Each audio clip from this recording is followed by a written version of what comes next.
জয় নিতাই। কীর্তন চলাকালীন প্রত্যেকটি ভক্তবৃন্দ ভক্তিমতী মায়েদের কাছে নিবেদন রইল, কীর্তন চলাকালীন কেউ গল্প করবেন না। যদি কেউ গল্প করেন, যেটা নিয়ে যাবার জন্য এসছেন তার উল্টোটা নিয়ে যাবেন। কীর্তন শুনতে এলেন মানে কি নিয়ে যাবেন বাড়ি? আপনি পুণ্য সঞ্চয় করে যাবেন। কিন্তু যদি কেউ আপনার পাশে কথা বলে আপনি যদি শোনেন, তাহলে আপনি পুণ্যের বদলে উল্টোটা মানে পাপ সঙ্গে করে বাড়ি যাবেন। তাই যাতে আপনারা পুণ্য সঞ্চয় করতে পারেন, তার জন্য কীর্তন। আকাশের শোভা চন্দ্র যেমন, চন্দ্রের শোভা তারা। আকাশের শোভা চন্দ্র যেমন, চন্দ্রের শোভা তারা। ব্রজের শোভা কৃষ্ণ যেমন, নদিয়ার শোভা গোরা। পুকুরের শোভা পদ্ম যেমন, পদ্মের শোভা অলি। হরিনামের শোভা তেমনি রে ভাই যত ভকত মণ্ডলী। এই কেশবনগরের সুন্দর হরিবাসর আপনাদের ভক্তের পদধূলিতে বৃন্দাবন নবদ্বীপে পরিণত হয়েছে। আপনারা প্রতি বছর যেমন ভিড় করে আসেন, প্রতি বছর আসবেন। হিন্দু সনাতন ধর্মকে বাঁচাবেন। সনাতন ধর্মের মধ্যে যা অবস্থা ঢুকেছে, তাতে সনাতন ধর্ম কোন জায়গায় যাবে হিসাব হচ্ছে না।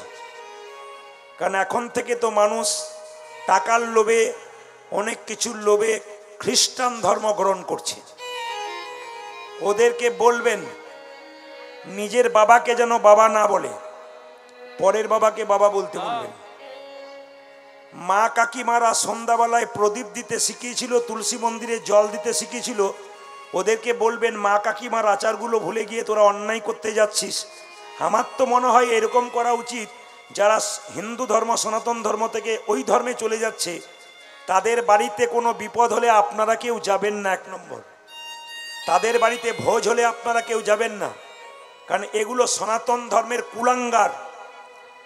একবারে যেমন বাবার অবাধ্য সন্তান কুলাঙ্গার হয়, বাবার কথা শোনে না, মায়ের কথা শোনে না, এরকম কিছু কুলাঙ্গার আছে যারা দেখবেন এই ধর্মটাকে ত্যাগ করে অন্য ধর্মে চলে যাচ্ছে।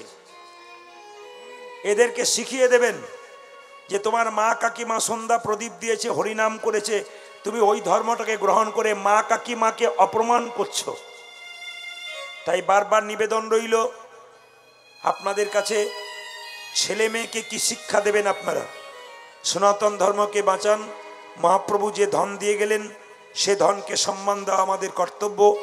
তিনি যেচে সেজে কলির জীবের দ্বারে হরিনাম দিলেন, এত পরিশ্রম করে নিজের সংসার ত্যাগ করে সন্ন্যাস নিয়ে, তাকে তো স্মরণ করা আমাদের দরকার আছে।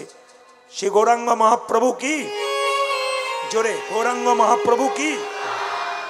না না, একটু জোরে বলবেন। গৌরাঙ্গ মহাপ্রভু কি? চৈতন্য মহাপ্রভু কি? শ্যাম সুন্দর কি? রাধা রানী কি? মদন মোহন কি? হরিবাসর কি? সাধুগুরু বৈষ্ণব কি? গরম লাগছে কি?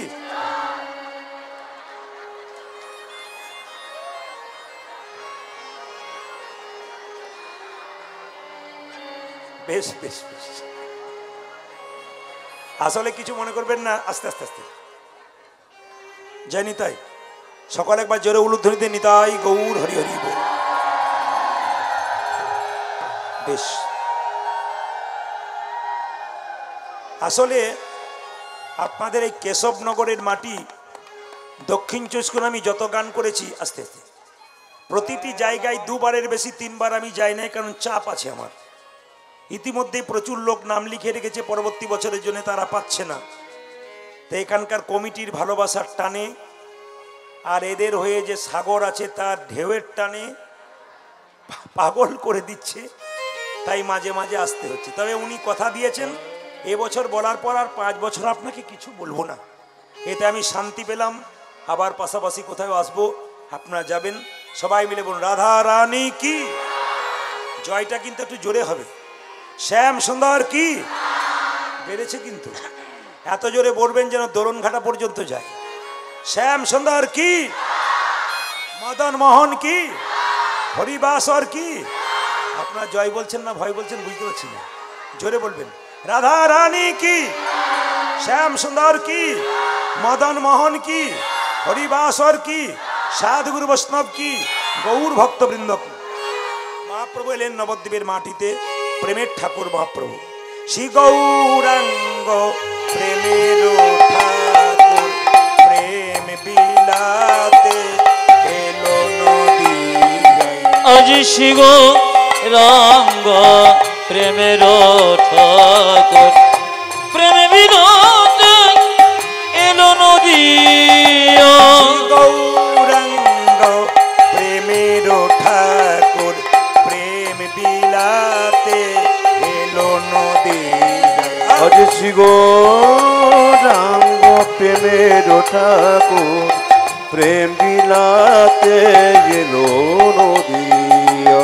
রাধা প্রেমে গড়া তনু, কেবা রাধা প্রেমে গোরা কোনো, রাধা প্রেমে গড়া তনু।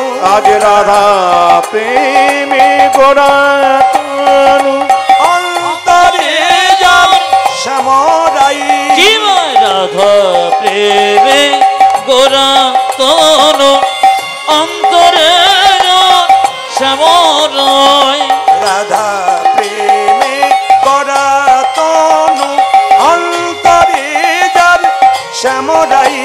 আজ রাধা প্রেমে গোরা তনু, অন্তরে জানতে মোরা। শ্রী গৌরাঙ্গ প্রেমের ঠাকুর, প্রেম বিলাতে এলো নদী।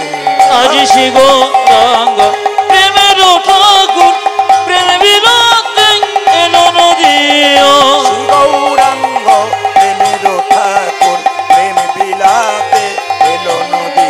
আজ শ্রী গৌরাঙ্গ প্রেমের ঠাকুর, প্রেম বিলাতে